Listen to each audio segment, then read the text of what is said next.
नमस्कार, मैं सुनीला शर्मा, एक शिक्षिका, समाज सेविका। आज फिर आप सबके साथ एक इन्फॉर्मेटिव वीडियो के साथ। हम अक्सर क्या देखते हैं कि बच्चे पढ़ाई में अच्छे से मन नहीं लगा पाते हैं। स्कूल में शिक्षण के दौरान मैंने हमेशा अक्सर जो पेरेंट्स हैं, अभिभावकों को ये कहते हुए पाया है कि मैम ये घर पे तो याद कर लेता है पर स्कूल आते हुए भूल जाता है। मैम कल इसने मुझे लिख कर दिखाया था, लेकिन पता नहीं क्या होता है कि जब स्कूल में टेस्ट होता है या असेसमेंट होते हैं तो ये कुछ भी नहीं कर पाता। मैम इसको ये सारी स्पेलिंग्स याद थी, लेकिन पता नहीं यहाँ स्कूल में आके क्या हो जाता है। या मैम ये करता ही नहीं है। मैम ये सारे दिन वीडियो देखता रहता है। बहुत सारी ऐसी समस्याएं हैं जो अक्सर मैं सुनती हूँ, और एक अभिभावक के नाते हो सकता है आप भी ये समस्याएं अपने बच्चे में देख रहे हैं। तो अब प्रश्न उठता है कि ऐसा क्या हो जाता है कि बच्चा घर पे कर रहा है और स्कूल में नहीं कर पा रहा। बच्चे का इंटरेस्ट पढ़ाई में क्यों नहीं लग रहा। तो बहुत सारे, अगर जो बच्चे के मैं कहूँ कि जो स्टडी में फोकस नहीं लग पाता, तो इसके बहुत सारे रीज़न हो सकते हैं। उसकी फ़िज़िकल एक्टिविटीज़ हो सकती हैं, उसका स्क्रीन टाइम ज़्यादा हो सकता है, और या यूँ कहूँ कि हम उसके लर्निंग स्टाइल के बारे में ना जानते हो, और लर्निंग स्टाइल को ना जानते हुए हम उसे किसी और तरीके से उसको लर्न करवा रहे हैं। लर्निंग स्टाइल ना जानना एक बहुत बड़ा कारक हो सकता है। तो आज हम बच्चे के लर्निंग स्टाइल के बारे में जानेंगे, और हो सकता है कि काफ़ी हद तक आपको जो बच्चों को लर्न करवाने में उससे मदद मिल सके। अक्सर आप ये देखिए कि घर पर जब हम होते हैं तो हमें अपने बच्चे के साथ एक पेरेंट बनना है, टीचर नहीं बनना। टीचर स्कूल में ही काफ़ी है, घर पे आप उसको एक पेरेंट्स की ज़रूरत है, तो घर पर एक पेरेंट ही चाहिए। और एक पेरेंट्स बनते हुए हमें अपने बच्चे को ऑब्ज़र्व करना है कुछ दिन, और अगर आप उसको हर रोज़ टीचिंग करवाते होंगे या उसे पढ़ाते होंगे तो आप अभी तक ये चीज़ें ऑब्ज़र्व कर भी चुके होंगे। कुछ बच्चे होते हैं जिन्हें अगर टीवी पे कुछ आ रहा है तो बड़ी जल्दी याद हो जाता है। पिक्चर्स देखते हैं तो बड़ी जल्दी याद हो जाता है। एनिमेशन में कोई चीज़ देखते हैं तो बड़ी जल्दी याद हो जाता है।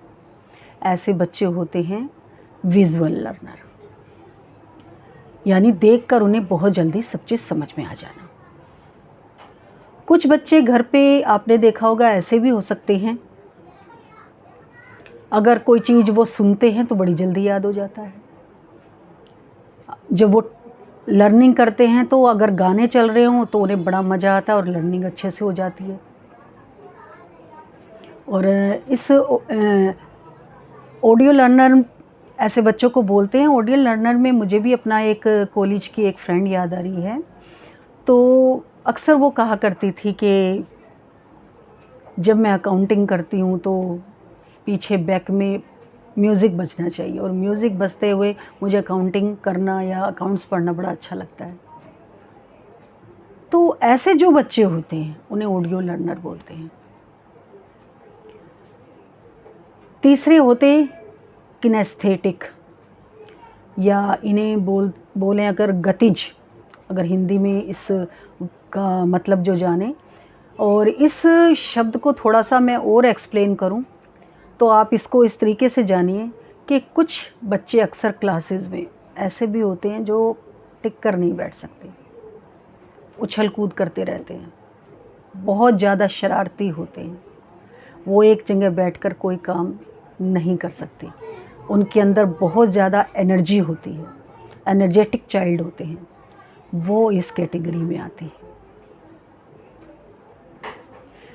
तो सबसे पहले हमें ये जानना है कि इन तीनों कैटेगरीज़ में से हमारा बच्चा किस कैटेगरी में आता है। वो ऑडियो लर्नर है, वो विजुअल लर्नर है, या किनेस्थेटिक है वो। तो अगर वो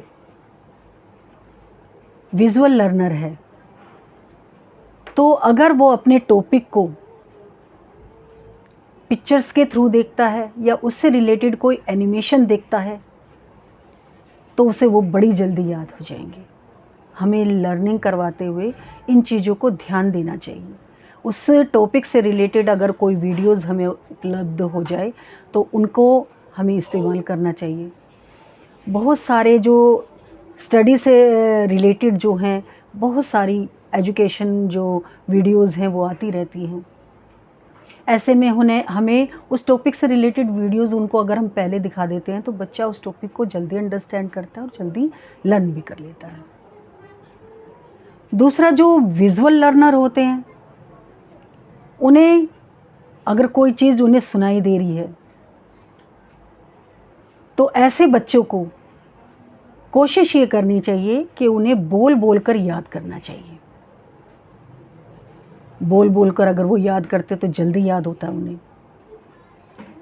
और ऐसे बच्चे ये भी कर सकते हैं कि अपनी ही आवाज़ में अगर वो एक ऑडियो के फॉर्म में कोई क्वेश्चन का आंसर या कोई भी टॉपिक अगर वो रिकॉर्ड कर लेते हैं और बाद में उसे सुनते रहते हैं तो उन्हें बड़ी जल्दी याद होता है। ये भी वो तरीका अपना सकते हैं। और तीसरे, जो किनेस्थेटिक जो लर्नर्स होते हैं, ऐसे बच्चे क्योंकि वो बहुत ज़्यादा एनर्जेटिक होते हैं, ये विजुअल लर्नर भी होते हैं या ऑडियो लर्नर भी होते हैं, इनके अंदर इतनी एनर्जी होती है, अगर इस एनर्जी को यूज़ ना किया गया तो इनका कंसंट्रेशन बन ही नहीं सकता पढ़ाई में। इनको अगर पढ़ाई की तरफ मोड़ना है तो इनकी एनर्जी को यूज़ करना बहुत ज़रूरी है। ऐसे बच्चों को स्टडी से पहले 1 घंटा अगर हम कोई स्पोर्ट्स एक्टिविटी करवा दें, बेस्ट रहता है। अगर ऐसे बच्चे टहल टहल कर, घूम घूम कर पढ़ रहे हैं तो उन्हें पढ़ने दो, वो अच्छे से लर्न कर जाएंगे। अगर कोई बच्चा अगर टेबल रखे उस पर टैप टैप टैप कर कर के पढ़ रहा है या पेंसिल मार मार के पढ़ रहा है या कोई शरारत करते हुए पढ़ रहा है तो वो उनको करने दें, क्योंकि ऐसे बच्चों के लिए बेहतर होता है कि वो ऐसे करते करते ही बहुत ईजिली उसे लर्न कर जाएंगे। तो लर्निंग करवाते हुए अगर हम अपने बच्चे के इंटरेस्ट को जान लें, उसके लर्निंग स्टाइल को जान लें, तो बहुत हद तक बच्चों को लर्न करवाने में इससे उनको मदद मिल सकती है। और बहुत सारे जो लर्निंग के फैक्टर्स होते हैं उनमें एक बहुत बड़ा फैक्टर होता है बच्चे के लर्निंग स्टाइल को जानना। उम्मीद करती हूँ कि आपको ये वीडियो पसंद आई होगी और ऐसे इन्फॉर्मेटिव वीडियोज़ मैं आगे भी शेयर करती रहूँगी। और प्लीज़ मेरे चैनल को लाइक और सब्सक्राइब करें।